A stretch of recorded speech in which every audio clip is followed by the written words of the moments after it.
निर्जला एकादशी के दिन ऐसे ग्रह योग बन रहे हैं कि कोई भी इंसान अगर ये हल्दी की गांठ वाला उपाय करता है तो उनकी शादी पक्की हो जाती है।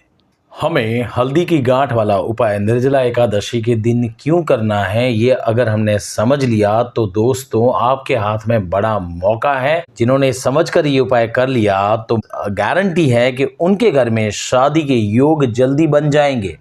निर्जला एकादशी साल की सबसे बड़ी एकादशी, महालक्ष्मी जी विष्णु भगवान का ये दिन है, तो एक जोड़ी बनी हुई है ऑलरेडी और हमें भी यहाँ पर एक जोड़ी बनानी है। दूसरा, उस दिन मंगलवार है। मंगलवार जो होता है वो मांगलिक प्रसंगों का दिन होता है। 18 तारीख भी है। न्यूमरोलॉजी जो जानते हैं उन्हें पता रहता है कि 1 + 8 यानी 9 होता है, वो सबसे बड़ा अंक होता है। 9 को आप किसी से भी मल्टीप्लाई करिए वो अंत में 9 ही रहता है। उस दिन तुला राशि में चंद्र है। राशि जो होती है वो संसार की राशि है, आपके लाइफ पार्टनर की राशि है।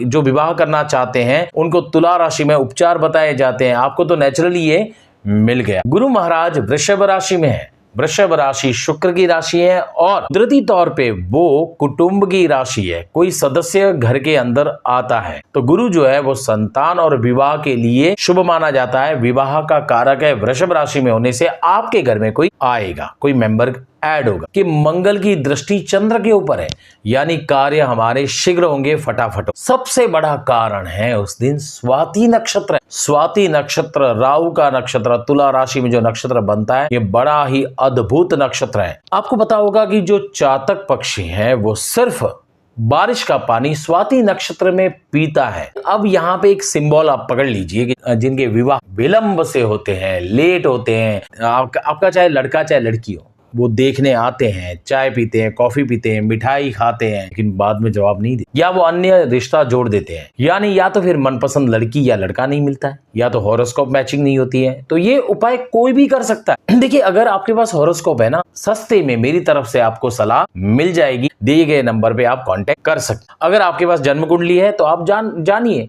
कि भाई क्या दोष है, क्या है, अपने हिसाब से आप ये कार्य कर सकते हैं। लेकिन अब ये उपाय कोई भी कर सकता है। आपकी राशि कोई भी हो, आपका नक्षत्र कोई भी हो, जन्म लग्न कोई भी हो, जो भी आपकी जन्म तारीख, टाइम कुछ भी हो या ना पता हो तो भी ये उपाय कर सकते। ये उपाय किसको करना है? लड़का लड़की खुद करे तो बहुत ही अच्छा। अगर लड़का लड़की किसी कारणवश नहीं कर पाते हैं तो माता करे, माता पिता ये उपाय अवश्य करें। माता को खास करना है क्योंकि चंद्र जो है वो तुला चंद्र है, वो माता का कारक है। माता अगर उपाय करती है तो लड़का चाहे लड़की हो, इनके विवाह के योग शीघ्र बन जाएंगे। माता पिता ना कर सकते हो तो कोई भी ये उपाय रिश्तेदार कर सकता है। लेकिन मैं चाहूंगा कि ये उपाय पहले लड़का लड़की स्वयं करें। उपाय बहुत ही सिंपल है, सरल है, घर के अंदर मौजूद है। देखिए, मैं महंगे उपाय नहीं बताता हूं। पहले मैं हमेशा कहता हूं कि आप सरल उपाय करिए, सस्ते उपाय करिए। अगर इससे काम हो जाता है तो बेस्ट है, फिर तो देखिए पत्रिका दिखाकर आप कोई भी उपाय कर सकते हो। अब उपाय जानिए, विस्तृत तरीके से जानिए, समझकर जानेंगे तो आपका काम जल्दी होगा। अगर इससे पहले आपने चैनल को सब्सक्राइब नहीं किया है तो सब्सक्राइब करिए, बेल आइकन को प्रेस करिए और इस वीडियो को शेयर करिए, लाइक करिए। आइए अब हम बताते हैं कि उपाय हमें कैसे कर। प्रातः काल में स्नान आदि करके आपको ये उपाय करना है। हल्दी की 2 गांठ लेनी है। देखिए, हल्दी की 2 गांठ क्यों लेनी है? क्योंकि हल्दी जो है, हल्दी भी पीली होती है, तो हल्दी ये गुरु से रिलेटेड है। ध्यान, तो गुरु वृषभ राशि में है, इसलिए आपको हल्दी की 2 गांठ लेनी है। तो यहां पर आपका फायदा हो गया कि गुरु वृषभ राशि में, और वृषभ राशि नेचुरली 2 अंक में आती है, तो हल्दी की 2 गांठ आपको लेनी है। अब मंगल जो है वो मेष राशि में है, तो सुपारी से रिलेटेड है, तो आपको सुपारी 1 लेनी है और 1 कॉइन लेना है। यहां पे जोड़ी आपको बनानी है हल्दी की गांठ की, और यहां पे जोड़ी बनानी है आपको सुपारी और सिक्के की। कुछ नहीं करना है, इन वस्तुओं को आपको पिपल के झाड़ को अर्पण करना है। अब पिपल के झाड़ को क्यों अर्पण करना है ये भी आप सुन लीजिए। क्योंकि उस दिन पिपल की पूजा की जाती है। तुलसी की पूजा आप बिल्कुल नहीं कर सकते हो, क्योंकि तुलसी मैया विष्णु भगवान के लिए व्रत रखती है, वो भी कौन सा? निर्जला, जो जल नहीं पीती है। उस दिन तुलसी की पूजा नहीं कर सकते हो, तुलसी के पत्ते को छू भी नहीं सकते, और पानी तो बिल्कुल नहीं अर्पण करना है आपको। आपको तुलसी पूजा नहीं करनी है, आपको पूजा करनी है पिपल की। ये सारी वस्तु इकट्ठी करनी है। 2 हल्दी की गांठ, 1 सिक्का, 1 सुपारी। ये वस्तु के साथ आपको कलावा, यानी जो हम रक्षा सूत्र बांधते हैं, वो भी लेना है। और ये वस्तु आपको पिप्पल को अर्पण करनी है। पिप्पल की पूजा करनी है। पहले जिस तरह से आप पूजा करना चाहते हो आप अपने यथाशक्ति करिए। गंध, अक्षत, पुष्प चढ़ाइए, आप दिया भी जला सकते हो, थोड़ी सी मिठाई भी वहां पे अर्पण कर सकते हो। लेकिन खास उस दिन आप पीले वस्त्र पहनिए।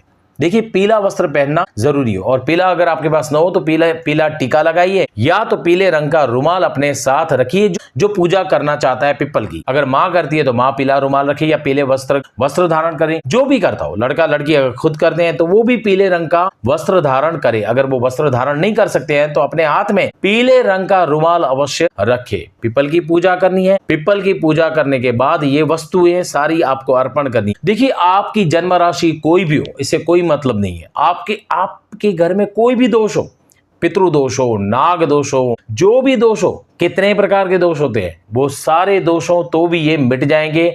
आपके विवाह शीघ्र हो जाएंगे।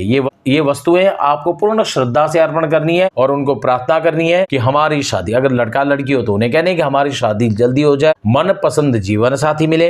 अगर माता पिता करते हैं तो उनको अपने लड़के या लड़की का नाम लेना है और भगवान से प्रार्थना करनी है, पिप्पल भगवान से प्रार्थना करनी है कि उनका रिश्ता जल्दी हो जाए, जो भी बाधा अड़चन हो वो दूर चली जाए। और ये सारी वस्तुएं वहां पर अर्पण कर देनी है। और फिर जो आपने कलावा लिया है या पीले रंग का सूत का धागा लिया है, उसको आपको पिप्पल के झाड़ को 7 बार लपेट लेना है। यहाँ पे 108 की बात नहीं है, लेकिन यहाँ पे 7 बार पिप्पल के झाड़ को लपेट लेना। क्यों?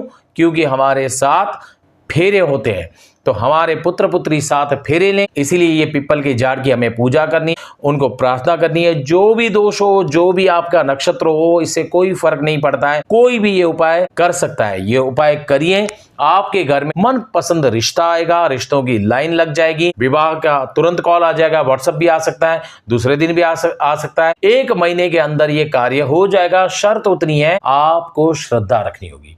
देखिए, जिनमें खर्चा नहीं होता है ना, उनमें कभी कभी हमारी श्रद्धा डगमगा जाती है। हमें लगता है क्या है, कुछ नहीं है। नहीं, यहां पर आपको श्रद्धा भरपूर रखनी, इतनी श्रद्धा रखनी है, इतनी श्रद्धा रखनी है जितना चातक पक्षी रखता है। देखिए, स्वाति नक्षत्र है, चातक पक्षी श्रद्धा रखता है। वो नीचे जो जल होता है वो उसे ग्रहण नहीं करता है, वो सिर्फ बरसात की बूंद, वो भी स्वाति नक्षत्र में। चातक पक्षी की तरह श्रद्धा रखिए, आपका काम हो जाएगा। आप खुद कहेंगे कि पंडित जी काम तो हो गया, क्या पता तुरंत फोन आ जाए, व्हाट्सएप आ जाए, मैसेज आ जाए, आपके घर में देख कर गए आपके लड़का या लड़की को, उनका फोन कॉल आ जाए।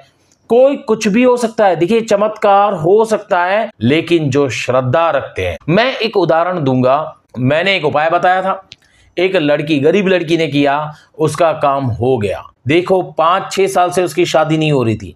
उसको किसी पंडित ने कहा था कि शादी नहीं होगी, उन्होंने ये उपाय किया, 10 या 12 दिन के अंदर उनका काम हो गया और उन्होंने पत्रिका मुझसे मैचिंग कराई है। इसलिए करिए, आपके लड़के लड़की का अवश्य विवाह हो जाएगा। अगर कुछ बड़ी बाधा हो तो आप मुझसे कंसल्ट करिए, मैं सस्ते में सच्ची सलाहें देता हूं और कुछ भी रेमेडीज होगी वो मैं आपको प्रोवाइड कराऊंगा। बड़ी निर्जला एकादशी है, इस मौके को हाथ से न जाने दीजिए। सस्ता उपाय है, मैं हमेशा पहले सस्ते उपाय बताता हूं ताकि आपके खर्चे बचे, आपके पैसे बचे।